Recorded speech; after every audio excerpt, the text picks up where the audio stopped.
अब हम लोग पढ़ने वाले हैं Baeyer angle strain theory.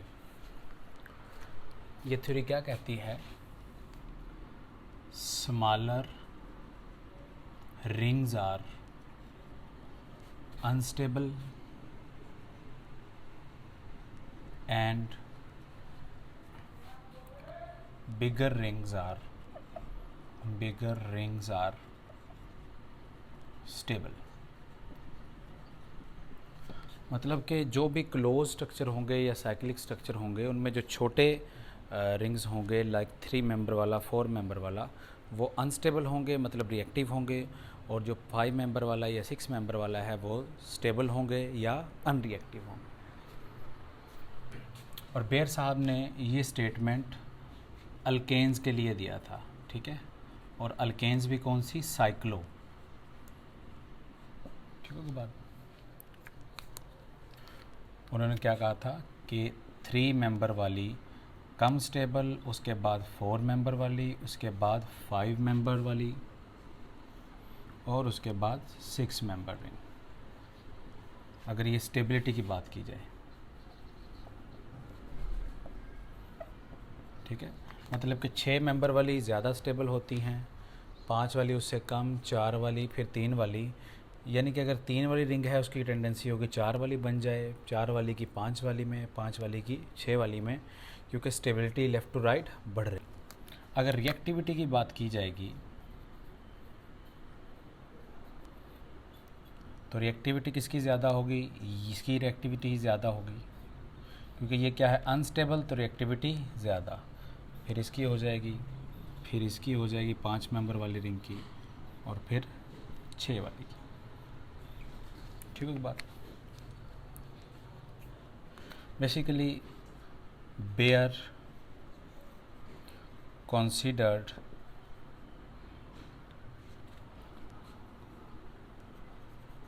the cyclorings as planar। उन्होंने ये सोचा था कि जो रिंग्स हैं जितनी भी एल्केन्स ख़ास तौर पे ये प्लेनर होती हैं। प्लेनर से मुराद जैसे मेरा हाथ है आप लोगों के सामने, ठीक है। 4 मेंबर की अगर रिंग इमेजिन करनी है तो 1 कार्बन, 2 कार्बन, 3 कार्बन, 4 कार्बन, ये ऐसे होगी, ठीक है। अगर इसको ऐसे मान लिया जाए तो ये सारी बोर्ड की प्लेन में ही पड़ी रहती हैं। उन्होंने उस वक़्त में ऐसा सोचा कि ये सारी रिंग प्लेनर हैं, और प्लेनर रिंग होने की वजह से 6 मेंबर वाली ज़्यादा स्टेबल, 5 वाली कम, फिर 4 वाली, फिर 3 वाली। ऐसा उन्होंने क्यों सोचा? बेसिकली अगर एक रिंग लें हम लोग, ये वाली 3 मेंबर, ठीक है। अब इसका हर एक कोना क्या है? ये वाला sp3 हाइब्रिडाइज्ड, ठीक है। और sp3 हाइब्रिडाइज्ड का जो थीटा रिक्वायर्ड होता है वो होता है 109 डिग्री 28 मिनट। मतलब कि अगर sp3 कार्बन है तो वो मैक्सिमम 109 डिग्री 28 मिनट पे रहेगा। लेकिन यहाँ पे क्या है? ये वाला जो थीटा इस साइक्लोप्रोपेन के अंदर है वो है 60 डिग्री। वो क्या है? 60 डिग्री। होना कितना चाहिए था? ये 109 डिग्री के आसपास होना चाहिए था, इतना। लेकिन हमने क्या किया हुआ, इसको मोड़ के ऐसे स्टेन बना दिया है, के अंदर स्टेन लगा के, ज़ोर लगा के इसको इस ब्लू लाइन वाली अरेंजमेंट पे फिट किया हुआ है। मतलब इसकी डिज़ायर्ड क्या है? वो है 109 डिग्री 28 मिनट, और एक्चुअल क्या है इसके अंदर? वो है 60 डिग्री। अगर इन दोनों को माइनस कर देंगे तो कितना आएगा? 109 और 60 के दरमियान फ़र्क वो आ जाएगा हमारे पास 28 मिनट, और उसके बाद एक 9 और 10 में से 4, 49 डिग्री का फ़र्क है इसमें, ठीक है। मतलब कि 49 डिग्री आपने इसको मोड़ के रखा हुआ है, स्ट्रेन कोफिशिएंट, यानी कि इतने डिग्री से आपने इसको फ़र्क डाला हुआ है। मतलब कि एक्चुअल ये ब्लैक लाइन जैसा होना चाहिए था, लेकिन आपने कैसा कर रखा है? 60 डिग्री के ऊपर इसको मेंटेन करके रखा हुआ है, और 49 डिग्री का आपने स्टेन डाला हुआ है, ठीक है। इसी तरीके से अगर एक और ले लें हम लोग, साइक्लोब्यूटेन। अब इसका हर एक कोना क्या है? sp3 है, ठीक होगी बात। sp3 की डिमांड कितनी होती है, यानी कि डिज़ायर, वो होती है 109 डिग्री 28 मिनट। लेकिन इसमें एक्चुअल कितना है? 90 है, 90, ठीक है। तो हम देखेंगे कितने से स्ट्रेन है। अगर स्ट्रेन कोफिशिएंट निकालेंगे, इसको माइनस कर देंगे तो कितना आएगा 28 मिनट, और साथ में क्या आ जाएगा 90 और 10 19 डिग्री का, ठीक है।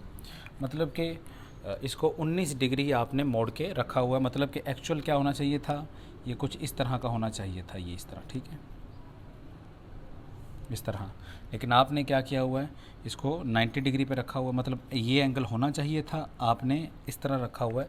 19 डिग्री आपने इसको मोड़ के रखा हुआ है। मतलब इसमें स्ट्रेन 19 डिग्री का है, इसमें 49 डिग्री का है। मतलब कहने से मुराद, अगर इन दोनों में से खुलने की टेंडेंसी देखी जाए, क्योंकि इसमें स्ट्रेन ज़्यादा है तो ये जल्दी खुलने की टेंडेंसी रखेगा, और ये वाला बनिस्बत इसके कम टेंडेंसी रखेगा, ठीक है। इसी तरह ही 5 वाला, इसी तरह ही 6 वाला, ठीक है। यहाँ पे टेबल बनाएं।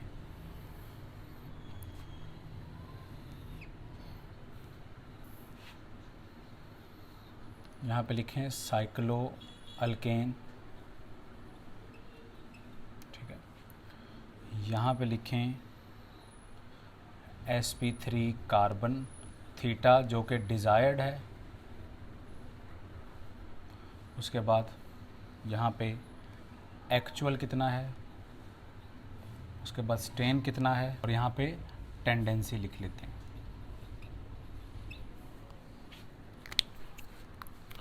अब सबसे पहले 3 मेंबर वाला साइक्लो अल्केन, 109 डिग्री 28 मिनट इसकी डिज़ायर है sp3 हर कार्बन की। एक्चुअल कितना होती डिग्री, एक्चुअल कितना होता है 60 डिग्री। स्ट्रेन कितना था इसमें 49 डिग्री 28 मिनट के पास, ठीक है। दूसरा साइक्लोब्यूटेन था, 109 डिग्री ही रिक्वायर है 28 मिनट, और ये 90 पे रखा हुआ है, तो ये कितना 19 डिग्री 28 मिनट। साइक्लोपेंटेन का डिज़ायर कितना हो गया 109 डिग्री 28 मिनट, और ये निकल इसका जो ये एंगल है इस शेप का, वो कितना होता है 108 डिग्री, 108 डिग्री। तो 1 डिग्री का इसमें भी फ़र्क है, ठीक है, 1 डिग्री 28 मिनट का। और साइक्लोहेक्सेन इसका होता है आपके पास 109 डिग्री डिज़ायर्ड 28 मिनट, और इसका निकलता है 120 डिग्री, और ये कितना हो जाता है -11 डिग्री के आसपास हो जाएगा 28 मिनट के आसपास, ठीक है। यानी कि हर कोना sp3 है, डिज़ायर ये है, एक्चुअल ये वाला मेंटेन है, इतना इतना उनमें स्ट्रेन है, ठीक है। एक का स्ट्रेन 49 डिग्री आता है, एक का स्ट्रेन कितना आता है 19 डिग्री, एक का स्ट्रेन 1 डिग्री आता है, और इसका भी लगभग कितना आता है -11 डिग्री, और कभी कभार बुक्स के अंदर इसको लिखा जाता है 0, ठीक है।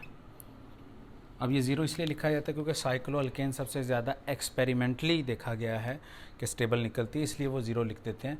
अकॉर्डिंग टू बेयर ये -11.28 ही है, ठीक है। तो इससे ये पता चलता है कि बेयर साहब ने इन शेप्स को प्लेनर माना था, और प्लेनर मान के ये सारी थ्योरी डेवलप की थी। और किसी हद तक ये ठीक भी है कि अगर 3 मेंबर कोई चीज़ होगी वो 4 वाली होना चाहिए, 4 वाली 5, 5 वाली 6 की। और ये केमिस्ट्री के अंदर हम लोग देखते भी हैं, जितनी ज़्यादा बड़ी रिंग होगी उतनी ज़्यादा स्टेबल होगी, जितनी वो छोटी होगी उसकी टेंडेंसी होगी खुल जाए, क्योंकि ये बांड ऐसे जकड़ के या इसको मोड़ के हम लोगों ने रखा होता है। तो इस टेबल से उन्होंने ये वाला आइडिया लगाया कि 3 मेंबर वाली सबसे कम स्टेबल और 6 मेंबर वाली सबसे ज़्यादा स्टेबल, ठीक है। बट एक्सपेरिमेंट क्या था, हीट ऑफ कंबस्चन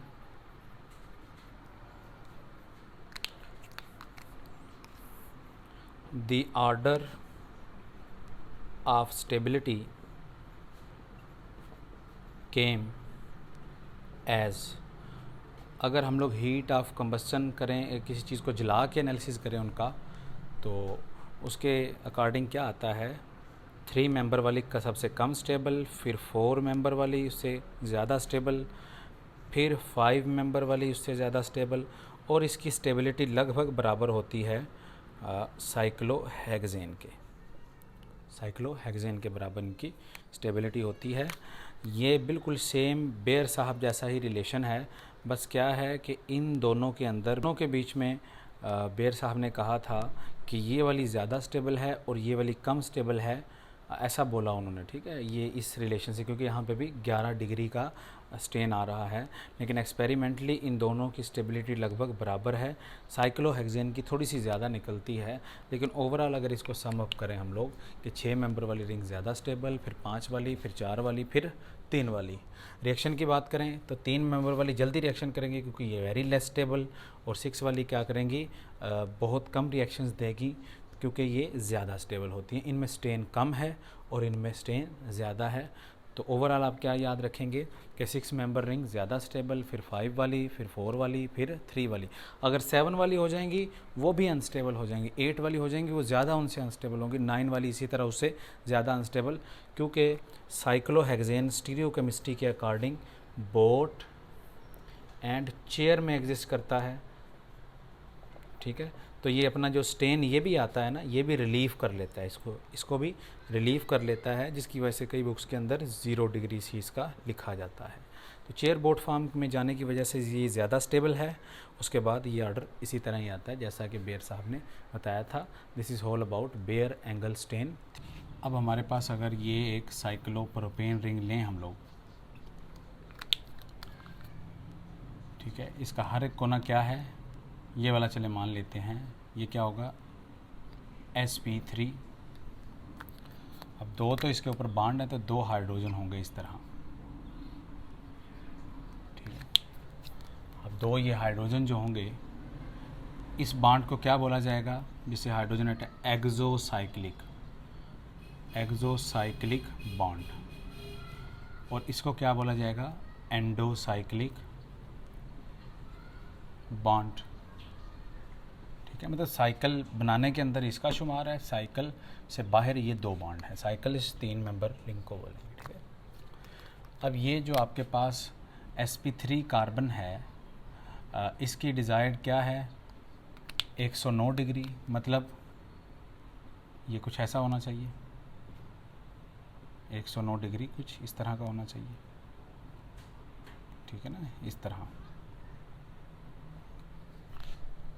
लेकिन आपने क्या किया हुआ है, होना ये इस तरह चाहिए था, लेकिन आपने क्या किया, एक्चुअली इसको ऐसे किया हुआ है, जब आपने अपने इन ब्लैक बॉन्ड्स को ऐसे को बेंड करके ऐसे इस जगह पे लेके आए होंगे, तो ये जो थीटा था हाइड्रोजन का इंटरनल थीटा, ये बढ़ गया होगा, ठीक है ना। कैसे, अगर ये बॉन्ड इस तरह एक्चुअल शेप के अंदर हैं, तो आपने जब इनको ऐसे किया होगा तो ऊपर वाले थोड़े से ऐसे खुल गए होंगे, क्योंकि उनको मज़ीद रिलीफ मिला होगा। मतलब ये एक्चुअल इस तरह का अगर हो तो इस तरह अगर आप बेंड करें उसको तो ये ऐसे थोड़े से खुल जाएंगे, मतलब ये थीटा बढ़ जाएगा, ठीक है। एक आपने चीज़ पढ़ी हुई है कि sp3 का एंगल कितना होता है 109 डिग्री 28 मिनट, sp2 का कितना होता है 120 डिग्री, ठीक है। sp का कितना होगा 180 डिग्री। ऊपर से नीचे क्या होगा, अगर देखें इस चीज़ से, अगर ऊपर से नीचे आएँ तो s करैक्टर बढ़ता है, s करैक्टर बढ़ता है तो हमें पता है इलेक्ट्रोनेगेटिविटी बढ़ती है, यानी कि अगर बॉन्ड एंगल बढ़ेगा तो s करैक्टर बढ़ेगा। इसको दोबारा देख लें, ऊपर से नीचे आएँ s करैक्टर बढ़ रहा है क्योंकि इसके अंदर 25%, 33% और 50%।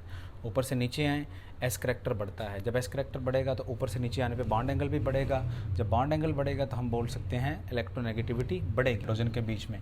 लेकिन जब आपने इसको बेंड किया, मतलब कि ये वाली शेप आई हमारे पास, तो ये वाला थीटा बढ़ा, जब ये थीटा बढ़ेगा तो इसका मतलब है बॉन्ड एंगल बढ़ा, बॉन्ड एंगल बढ़ेगा तो s करैक्टर बढ़ेगा, जब s करैक्टर बढ़ेगा तो इलेक्ट्रोनेगेटिविटी बढ़ेगी ही बढ़ेगी। मतलब कहने से मुराद कि ये साइक्लोप्रोपेन के इस कोने की इलेक्ट्रोनेगेटिविटी बढ़ी हुई हमें महसूस होगी, सिमिलरली इसकी, यानी कि इलेक्ट्रोनेगेटिविटी इसकी भी बढ़ी हुई फील होगी और इसकी भी इलेक्ट्रोनेगेटिविटी बढ़ जाएगी।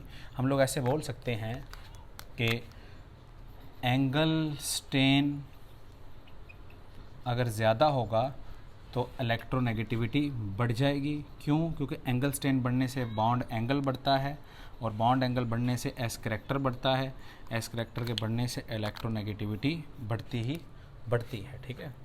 यानी कि अगर फॉर एग्जांपल कहीं पे हमारे पास ऐसे स्ट्रक्चर आ जाएं, 4 member is bonded with 3 member, तो अब इस कार्बन और इस कार्बन स्ट्रेन किस में ज़्यादा है? इसमें ज़्यादा है, मतलब एस करैक्टर इसमें ज़्यादा होगा और एस करैक्टर इसमें कम होगा, मतलब कि इसकी इलेक्ट्रोनेगेटिविटी ज़्यादा होगी और इसकी इलेक्ट्रोनेगेटिविटी कम होगी बनिस्बत इसके।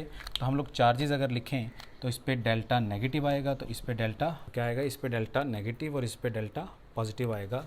सिमिलरली अगर आप ये देखें 4 मेंबर और 5 रिंग के साथ जोड़ दिया जाएगा तो इस पे डेल्टा नेगेटिव और इस पे डेल्टा पॉजिटिव, ठीक है।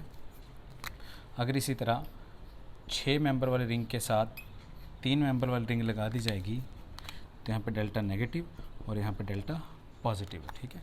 इसी तरह और अगर एग्जांपल लें 6 मेंबर वाली के साथ अगर 4 मेंबर वाली लगा दी जाएगी तो यहाँ पे क्या आएगी? डेल्टा नेगेटिव और यहाँ पे डेल्टा पॉजिटिव। और अगर इसी तरह 3 मेंबर इज़ अटैच, 3 मेंबर वाली 3 मेंबर के साथ अटैच कर दी जाएगी तो कोई भी इलेक्ट्रोनेगेटिविटी डिफरेंस नहीं होगा। क्यों? क्योंकि दोनों के ऊपर ये दोनों की इलेक्ट्रोनेगेटिविटी सेम है, ठीक है। इलेक्ट्रोनेगेटिविटी छोटी रिंग की ज़्यादा और बड़ी रिंग की इलेक्ट्रोनेगेटिविटी क्या होती है? कम होती है। सिंगल स्ट्रेन जब ज़्यादा होगा, यानी कि आपने इसको मज़ीद मोड़ के रखा हुआ है, तो ऊपर वाला बॉन्ड एंगल खुल जाएगा। जब बॉन्ड एंगल बढ़ेगा तो इलेक्ट्रोनेगेटिविटी बढ़ती है और फिर एस करैक्टर बढ़ता ही बढ़ता है। अब अगर हम लोग देखें कि साइक्लोप्रोपेन रिंग के ऊपर नेगेटिव चार्ज, साइक्लोब्यूटेन के कोने के ऊपर नेगेटिव चार्ज, साइक्लोपेंटेन के कोने के ऊपर नेगेटिव चार्ज और साइक्लोहेक्सेन के ऊपर नेगेटिव चार्ज, इन सब में से ज़्यादा स्टेबल कौन सा होगा? ये वाला, फिर कम ये वाला, उसके कम ये वाला। क्यों? क्योंकि इसकी इलेक्ट्रोनेगेटिविटी काफ़ी ज़्यादा होगी एज़ कम्पेयर टू दिस और as compare to this as compare to this, क्योंकि इसमें एंगल स्ट्रेन ज़्यादा है। एंगल स्ट्रेन ज़्यादा होगा तो एस करैक्टर ज़्यादा हो जाएगा। जब एस करैक्टर ज़्यादा होगा तो इलेक्ट्रोनेगेटिविटी बढ़ेगी, क्योंकि हमें पता है कि negative charge on more electronegative atom is stable as compare to less electronegative atom. Negative charge ज़्यादा स्टेबल किस पे होगा? जिसकी इलेक्ट्रोनेगेटिविटी ज़्यादा होगी, क्योंकि वो चार्ज को होल्ड करके रख सकता है due to its higher electronegativity. अगर ऐसे ही हमारे पास एग्जांपल आ जाए कि प्लस चार्ज 5 वाले के ऊपर प्लस चार्ज और 6 वाले के ऊपर प्लस चार्ज, अब इनमें से ज़्यादा स्टेबल कौन सा होगा? ये वाला, ठीक है। क्यों? इसकी इलेक्ट्रोनेगेटिविटी तो ज़्यादा है, एक इलेक्ट्रोनेगेटिविटी ज़्यादा है और ऊपर से प्लस चार्ज आ चुका है, हाईली अनस्टेबल कंडीशन बन जाती है।